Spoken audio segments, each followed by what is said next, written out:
आज के 15 तारीख और सकालबेला देखुन কীভাবে কুয়াশা পড়েছে। আমাদের আসামের সকালবেলা দেখুন ট্রেন চলতেছে আর ট্রেন চলে যাচ্ছে মৈশাসন রেলওয়ে স্টেশনে। আর আপনারা আমার সাথে থাকুন এই গ্রাম্য পরিবেশ দেখার জন্য। আমাদের তারপরে নিয়ে চলে যাব স্কুলও দেখাবো।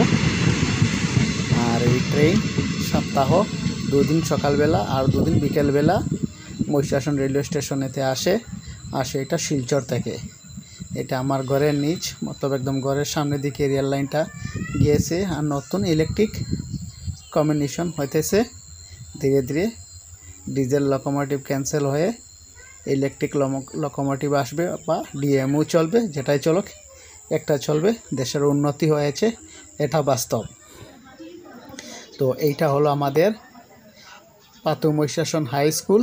সকালবেলা প্যারেড গ্রাউন্ডে প্যারেড চলতেছে বাচ্চাগুলোর, মানে স্টুডেন্ট 9, 10, 4, 5, 6, 7, 8, 9, 10 অবধি এই স্কুলে বর্তমানে স্টুডেন্ট আছে। তো এই ক্লাসগুলো এখানে ক্লাস করানো হয়। আর সকালবেলা এইভাবে ডিসিপ্লিনে সব কিছু চলে। এটা কিন্তু আরেকটা জিনিস, প্রাইভেট স্কুল নয়, ওইটা গভর্নমেন্ট স্কুল। গভর্নমেন্ট স্কুল হলেও অনেক ডিসিপ্লিন আছে, ডিসিপ্লিনেবল এই স্কুলে সব কিছু চলে। আর বিকেলবেলার পরিবেশ এই যে ছোট্ট বাচ্চাগুলো আর ওই শুরু হয়ে গেছে খেলাধুলা নিয়ে ব্যস্ত। আর আপনারা আমাদের সাথে থাকুন, ওদের খেলাধুলাটা উপভোগ করুন আর দেখতে থাকুন। আর যদি ভালো লাগে আমার পেজটাকে ফলো এবং সাবস্ক্রাইব করবে। এরকম গ্রাম্য পরিবেশ আরও অন্য কিছু ইনফরমেশন ভিডিও আমি আনি, শুধু এইগুলা না, এইগুলাও আপনাদেরকে দেখাইতেছি। আর গ্রাম্য পরিবেশটা দেখতে পাবেন।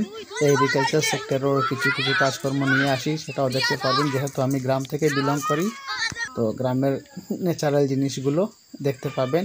আর আমার চ্যানেলে কোনো আর্টিফিশিয়াল হাইটেক এডিটিংগুলো দেখানো হয় না।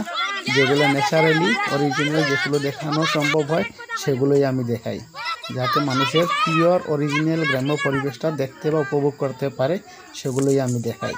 তো আমার সঙ্গে থাকুন আর দেখতে থাকুন।